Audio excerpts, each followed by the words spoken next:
옳은소리 시청자 여러분, 자유한국당 조지연 부대변인입니다. 아침에 이어 오늘 저녁에도 인사를 드리게 됐습니다. 저녁은 잘 드셨는지요? 오늘 오후 2시에 2대 악법이죠. 규탄대회가 있었습니다. 추위 속에도 불구하고 많은 애국 시민들이 함께 해주셨습니다. 민의의 전당인 국회는 지금 봉쇄되었습니다. 정말 국민들이 들어오지 못하는 현실이지만 저희의 투쟁의 결기, 자유한국당과 애국 시민들의 투쟁 결기만큼은 봉쇄되지 않을 것입니다.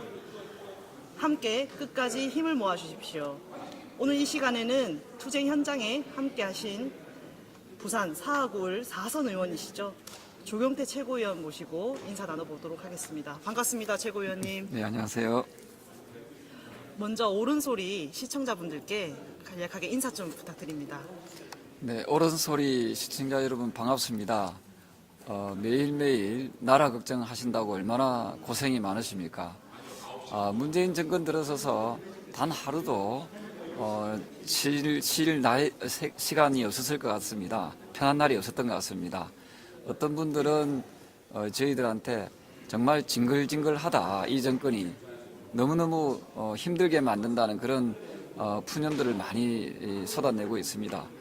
이럴수록 더욱더 힘을 내서 대한민국을 살리는데 우리 모두 하나가 되었으면 좋겠습니다. 선거법과 공수처법, 2대 악법이라고 불리는데요. 오늘 규탄대회에 규탄사도 하셨습니다. 어떤 심정으로 그 자리에 섰는지 묻고 싶습니다. 사실은 그 선거법 같은 경우에는 우리나라가 매우 선진화가 되어 있습니다. 2010년 이후에 우리 대한민국의 선거법, 선거제도를 무려 11개 나라 이상이 우리나라의 선거법을 배우기 위해서 왔습니다. 그만큼 우리나라 선거법이 하자가 있는 그런 선거법이 아님에도 불구하고 이것을 왜 도대체 바꾸려고 하는지 우리 많은 국민들이 의아해하고 또 너무 힘들어 하시는 것 같습니다.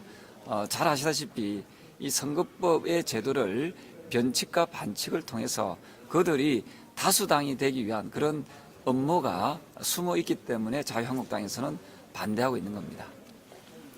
오늘 1+4 협의체에서 민주당을 뺀 4당 군소정당들이 선거법 합의안을 도출했습니다. 야합 속의 야합이라는 비판을 면하기 어려운 상황인데요. 개혁이라는 미명 아래 정말 어떻게 보면 낯뜨거운 그 밥그릇 싸움이 벌어졌다고 할 수 있습니다.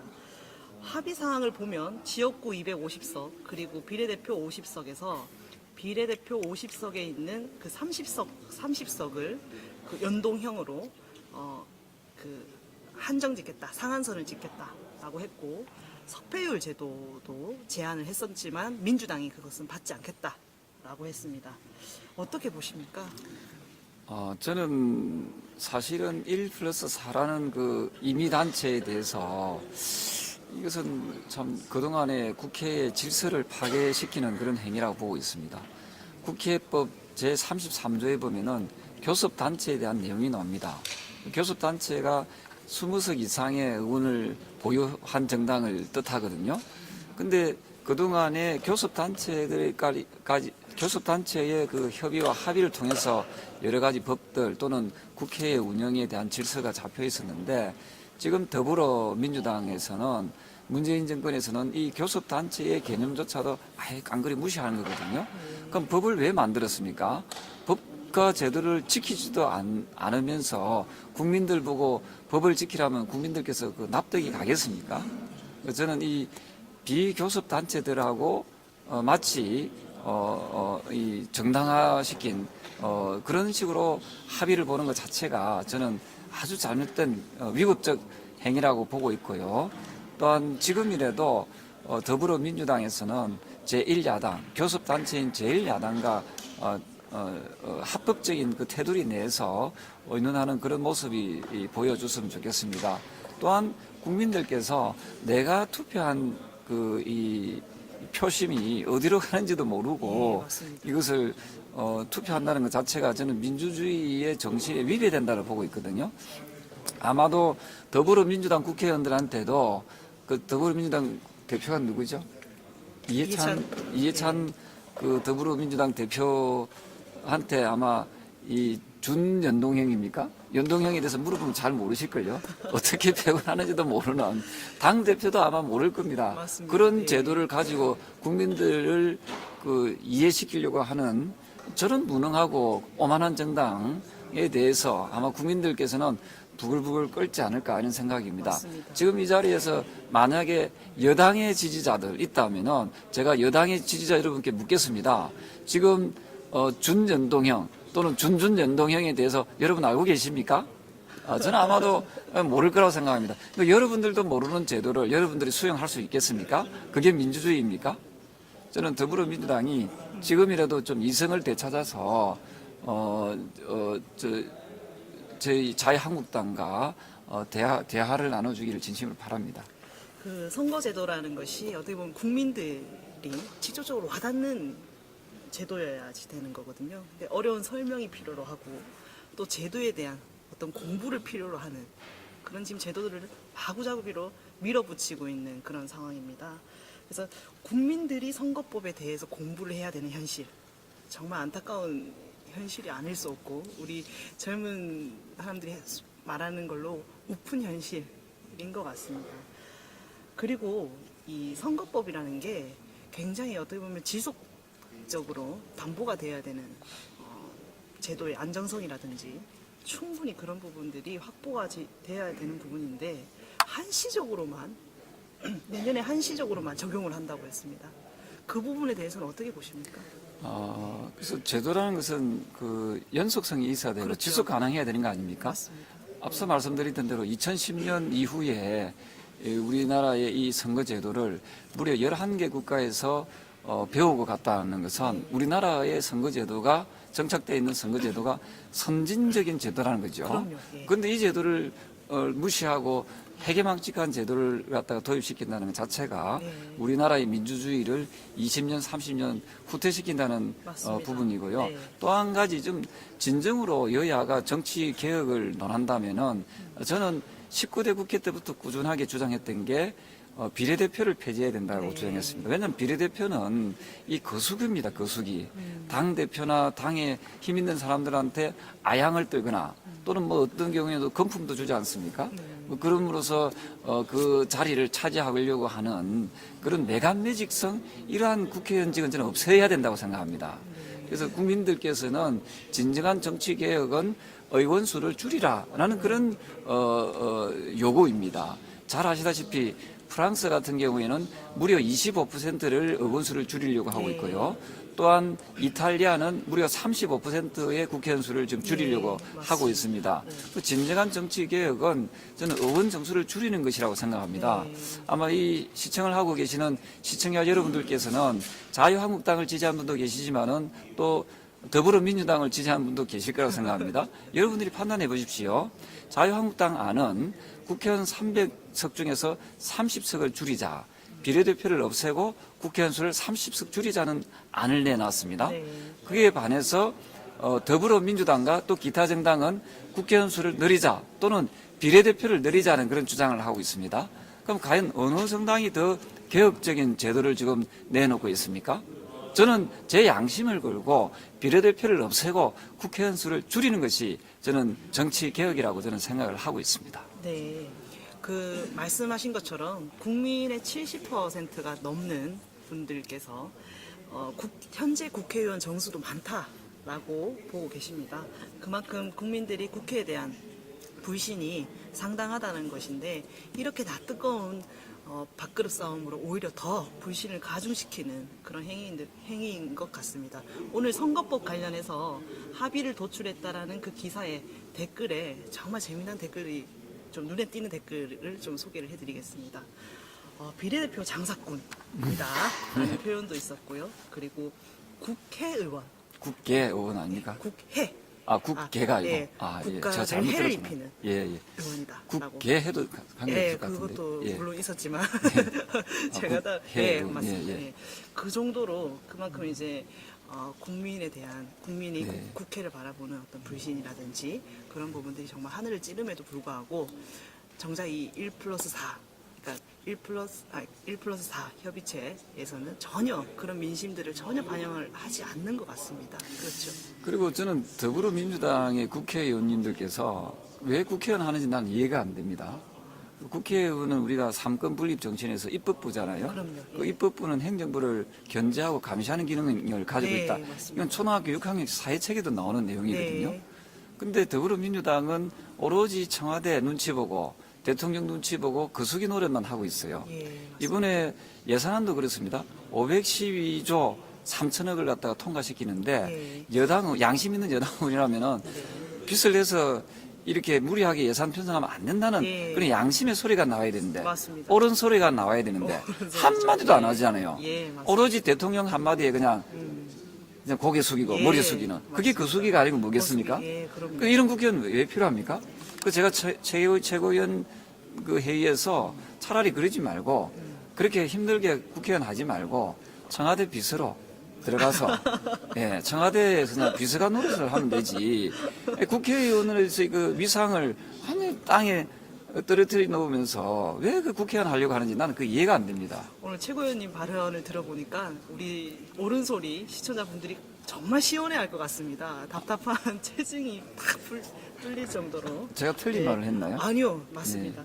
그 맥락에서 보면 지금 국회의장, 문희상 국회의장 같은 경우에는 정말 청와대의 눈치를 보면서 의사봉을 휘두르고 있고 그러니까 정세균 국회의장의 경우에는 지금 행정부 수반의 밑으로 가는 그러니까 총리 지명이 되지 않았습니까? 그 문제도 사실은 어떻게 보면 크게 짚고 넘어가야 될 부분인 것 같습니다. 그래서 그런 말씀드리지만 국회의 그 위상을 스스로 떨어뜨리는 저런 행위에 대해서 네. 상당히 참담하다는 생각이 많이 들거든요. 어떻게 입법부의 수장을 역임했던 분이 행정부의 그 2인자, 네. 어찌 보면 행정부의 밑으로 예. 기어 들어간다는 표현이 어울리지 않겠어요? 예. 그 들어가는 것 자체가 참 참담합니다. 맞습니다. 예. 하자 해도 본인이 스스로 네. 단호하게 거부해야 된 맞습니다. 입장임에도 불구하고 덥석 그냥 무는 모습 보면서 네. 야, 참 낯짝들이 두껍구나 예, 이런 생각을 저는 하게 되고요. 예, 네. 그래서 지금의 입법부의 기능은 이 제1야당을 뺀 나머지 정당들을 보면은 상당히 그 위기에 네. 봉착해 있다. 네. 특히 제1 여당이라고 하는 더불어민주당은 지금 존재감이 없는 거예요. 네. 청와대에서 지시하면은 뭐 지시한 대로 그냥 로봇도 아니고 그러니까 이런 이 한심한 네. 그 사람들을 국민들께서 세비로 네. 또 먹여 살린다 네. 생각하면 얼마나 분통이 터지겠습니까? 맞습니다. 제가 좀 이렇게 국회의원 수가 우리나라가 많다는 것을 네. 과학적으로 증명해 보이겠습니다. 미국의 경우에는 하원 의원 한 명당 70만 명이 이 유권자를 보유하고 있습니다. 네. 그다음에 일본은 한 27만에서 30만 이상 하고 있고요. 그래서 우리나라가 17만이거든요. 네. 그래서 우리나라가 지금 300석이잖아요. 국회의원 수가 300석인데 이것을 인구를 가중치를 줬을 때 미국으로 기준하면은 이 300명이 67명이면 되는 거예요. 그 다음에 일본 기준을 하게 되면 189명입니다. 확 줄어들죠. 예, 확 줄어들죠. 그래서 우리나라 국회의원 수는 너무도 많다. 300석은. 그러니까 이 자기들의 위상을 모르는 거예요. 네. 자기가 지금 뭐 청와대 거수기 노릇을 하는지 안 하는지도 똥 오줌을 구분도 못하는 분들이 이 국회의원 배지 달고 네. 국회의원 행세를 하니까 네. 우리 국민들께서는 분통이 터진다 하는 맞습니다. 부분입니다. 그래서 지금이라도 더불어민주당의 국회의원들은 정말 국회의원이 되도록 노력을 해야지. 국회의원 배지 달고 지역구 가서 표 달라고 굽신거리면서 내 국회의원인데 그거는 저는 맞지 않다 생각합니다. 국회의원으로서 입법부로서 입법부의 위상을 가지고 행정부 즉 청와대를 비롯한 행정부를 견제하고 감시하고 비판하는 네. 그런 모습을 저는 봤으면 좋겠습니다. 네. 그 문재인 정권이 경제 그리고 안보에 이어서 어떻게 보면 나라의 근간을 흔들고 있습니다. 정세균 아까 전에 언급했겠지만 정세균 전 의장이 총리로 지명이 되고 이건 정말 말 그대로 문재인 정권이 국회를 어떻게 바라보느냐, 입법부를 어떻게 바라보느냐에 대한 인식이 여실히 드러난 것인데, 재미난 거 하나 발견했습니다. 그 청문회를 지금 준비를 하고 있습니다. 그 정세균 전 회장이. 근데 이제 국정과제 1순위가 경제 활성화다라고 밝혔습니다. 근데 대통령은 그제 수석 그 비서관 보좌관 회의 때 경제 상황은 너무 좋다라고 했고, 지난번에 저희 잘 아시겠지만 경제 수석은 경제 성장률 전망치에 대해서 답변을 제대로 하지 못했습니다. 근데 이런 분들이 위에 계시는데, 우리 아까 전에 최고위원님 문제 제기처럼 이런 분들이 청와대에 있는데 과연 입법부에 있어서도 잘 안 되는 것들을 과연 행정부 수장의 밑으로 갔을 때, 총리가 됐을 때 이걸 경제 활성화를 제대로 할 수 있겠느냐, 이런 의구심이 드네요. 네, 국민들께서는 아마 국민 여러분께서는 대통령 말을 안 믿을 겁니다. 대통령 거짓말 얼마나 잘합니까? 거짓말장이 대통령 아닙니까?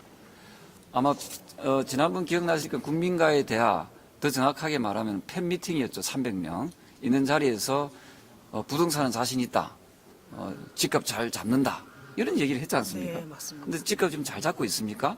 아닙니다. 전 정권, 즉 박근혜 정부 때 동일 기간을 기준했을 때 서울 부동산 가격이 2.5% 상승했습니다. 그런데 이 무능한 거짓말장이 문재인 정권에서는 15.7% 올랐습니다. 네. 이 몇 배입니까? 6배 이상 6배 올라가고 이상. 있어요. 네. 지금 20대, 30대 또는 무주택자들은 전혀 집을 살 수 없도록 네, 만들어 맞습니다. 버렸어요. 그런데 대통령은 부동산 자신 있다, 네. 이런 새빨간 거짓말을 하고 있습니다. 네. 그리고 지금 총리 후보자, 임명자 후보자죠. 뭐 경제 살린다? 이미 경제는 망했습니다. 부산만 해도 지금 서면 같은 경우에 네. 10군데 식당 중에서 6시, 7시 그 저녁 시간에 8군데나 지금 그 네, 맞습니다. 텅텅 비어 있다는 거 아닙니까? 이미 서민 경제는 죽어버렸습니다. 그럼 이 경제를 살릴 수 있는, 이 비정상의 이 상황을 살릴 수 있는 유일한 길은 대통령 임기가 좀 빨리 끝내주는 게 좋죠. 네. 네, 그래서 정권을 빨리 바꿔야만이 저는 비정상이 정상으로 갈 수 있다, 이런 생각을 저는 하게 됩니다. 그래서 총리, 아부하는 총리 네. 백날 있어봤자 네네. 무슨 소용이 있겠습니까? 대통령 한마디면은 다들 그냥 그럼요. 깨갱갱 하는 거 네, 아니겠어요? 맞습니다. 그래서 저는 그냥 그 거짓말 하는, 뭐 끝까지 거짓말만 하네요. 네, 그 거짓말 하지 말고 현실을 좀 제대로 직시했으면 좋겠다. 네. 그 말씀을 드리겠습니다. 이 대목에서 그 이해찬 대표의 과거 발언이 좀 생각이 납니다. 지난 7월 달이었죠. 민주당의 기초단체장 연수회에서 한 말이 있습니다. 20년 집권의 징검다리는 내년 총선이다. 이해찬 대표가 그렇게 오만한 발언을 했었는데, 어떻게 보면 이번 선거법에 대해서 이 민주당이 이렇게 목숨 거는 이유가 다 여기에 있지 않겠습니까? 장기 집권, 이 좌파 독재의 어떤 완성을 시키기 위한 어떤 길을 닫겠다라는 것인데, 어떻게 보십니까? 그 이해찬 더불어민주당의 그 대표의 말은 한마디로 염치 없는 네, 소리지요. 맞습니다. 왜냐하면은 여러분들이 2년 6개월 동안 집권하고 나서 나라 살림이 나아졌습니까? 예. 지금 국민들은 진짜 죽지 못해서 사는 네. 그런 상황입니다. 그리고 안보는 어떻습니까? 맞습니다. 갈수록 지금 북한으로부터 위협이 위협, 예. 가해지고 있고, 작년 3월부터 올해까지 비핵화에 대한 협상을 했음에도 불구하고 북한의 핵 전력은 무려 50% 이상 증강됐다는 거 아닙니까? 네, 맞습니다. 네, 거기에다가 외교는 또 어떻습니까? 예, 중국한테는 말 한마디도 못하고 네. 중국이 시키면 시키는 대로 가는 이 외교 폭망의 굴욕. 굴욕과 폭망의 시대를 가지고 있습니다. 그 20년이 아니라 이래 가다가는 나라가 이제 망하게 생기는데, 네. 아마 우리 국민들께서는 내년 총선에서는 제대로 된 심판을 하지 않겠나, 이런 용납하지 생각을 않을 합니다. 것입니다. 그죠? 그 국회 본청 앞에 저희가 지난번 규탄 대회를 열고 국회가 봉쇄됐습니다. 어떻게 보면 국민들의, 애국 시민들의 그런 건강한 목소리를 듣지 않겠다라는 철저한 어떤 봉쇄 조치인데 이게 원래 정당 행사는 국회 본청 앞에서 하는 게 법적으로 문제가 없다라고 알고 있고 더 나아가서 우리 애국 시민들의 목소리를 극우 세력으로 매도하고 있는 상황입니다. 어떻게 보십니까?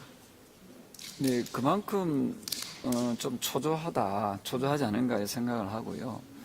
지금 나와서 태극기를 드시는 분들 또는 그 목소리를 내시는 분들이 다 우리의 어머니 아버지 연세입니다. 예. 보시면 아시겠지만 예. 그분들을 극우로 본다는 것은 여러분들이 어머니 아버지를 극우로 보는 것 똑같아요. 네.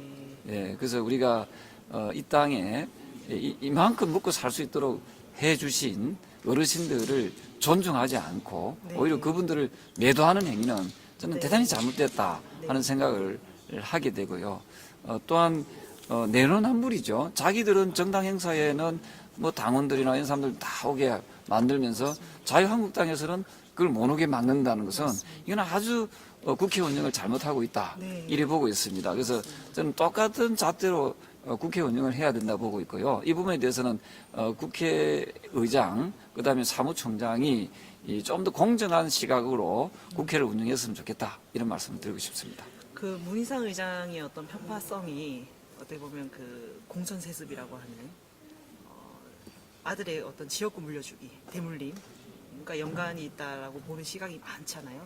그러니까 사실로도 사실 뭐 어느 정도 그 인터뷰의 내용들을 보면 실제로 문희상 의장이 대놓고 아들을 홍보하고 나섰습니다. 이런 게 어떻게 보면 참 염치 없는 행위고 이러한 봉쇄 조치, 국회를 봉쇄한다든지 그리고 예산 날치기라든지 이런 편파성 그리고 중립성을 내팽개치는 부분 이런 부분도 사실은 꼭 짚고 넘어가야 될 것 같습니다. 저는 문 의장이 개인의 어떤 뭐 사욕을 위해서 뭐 그런 행위를 뭐 했다고 믿고 싶지는 않습니다. 네. 다만 이 의장으로서 가져야 될 그 품위, 이 모습에서는 좀 유감스러운 부분이 있죠. 네. 보통 우리가 국회의장이라고 하면 이제 무소속으로 두지 않습니까? 왜 무소속으로 두겠습니까? 네. 공정하게 심판을 바라는 뜻이죠. 네. 그래서 요즘에 초등학생들도 어떤 그 의사봉을 들게 되면은 공정한 게 봅니다. 그죠? 이제 국회의장이면 그래도 입법부의 수장인데 수장이죠. 예. 수장으로서 좀 이렇게 품위를 좀 유지하고 좀 눈치를 안 봤으면 좋겠습니다. 네. 좀 청와대 눈치 조금 너무 지나치게 보는 듯한 그런 모습에서 좀 어떨 때는 좀 안 됐다는 생각도 들지 않습니까? 예, 맞습니다. 그래서 저는 지금이라도 조금 그 이제 제 자리 매김을 해 주기를 바라고요. 20대 국회가 이제 몇 개월 남지 않았는데 네. 아름다운 마무리가 될 수 있도록 좀 더 조정자 역할을 네. 지금부터라도 좀 잘 해주시리라고 믿고 네. 또 잘 해주기를 바랍니다. 오늘 조경태 최고위원과 이야기를 나누다 보니 벌써 시간이 훌쩍 지났습니다. 최고위원님 혹시 꼭 하시고 싶은 말씀 있으면 우리 옳은 소리 시청자분들께 전해주시면 고맙겠습니다. 지금 현 정권에 제가 그리고 더불어당입니까? 더불어민주당에 꼭 강력하게 이 부분은 좀 새겨줬으면 하는 바람에서 얘기를 하겠습니다. 노자의 도덕경에 보면은 정치가 소박해야 세상이 숨을 쉰다고 했습니다. 여러분들처럼 정치를 자꾸만 속이고 거짓말하고 국민들을 가지고 노는 그런 정치 하지 마십시오. 그리고 소박한 이 정치를 통해서 이 국민들을 또 세상을 숨을 쉬게 하는 그런 노력들을 좀 더 이어나가기를 진심으로 충고해 드립니다. 그리고 함께 해주신 시청자 여러분께 한 말씀 드리겠습니다. 이제 올해도 이제 마무리할 시점입니다만은 뒤에 보시다시피 저희 자유한국당은 오늘도 저는 밤샘 농성을 이어나가고 있습니다. 저희 자유한국당 끝까지 그 고삐를 늦추지 않고 이 무능하고 거짓말 잘하고 독단적인 독선적인 더불어민주당과 청와대 문재인 정권을 심판하기 위해 또 저희들 최선의 노력을 다하겠다는 그런 다짐을 드리겠습니다. 고맙습니다. 문재인 정권의 폭정과 일방적 독주, 정말 폭거를 막기 위한 투쟁에 꼭 함께 해주시기 바랍니다. 내일도 2대 악법이죠. 규탄대회가 예정되어 있습니다. 함께 해주시면 감사하겠습니다. 끝으로 최고위원님, 저희가 이 클로징을 할 때 꼭 하는 게 있습니다. 네, 따라하시면 될 것 같습니다. 예. 옳은 소리 하면 좋아요, 네. 구독, 이렇게 좋아요, 좋아요, 네. 구독 하시면 되겠습니다. 옳은 소리, 좋아요, 구독 구독 부탁드립니다. 부탁드립니다. 고맙습니다.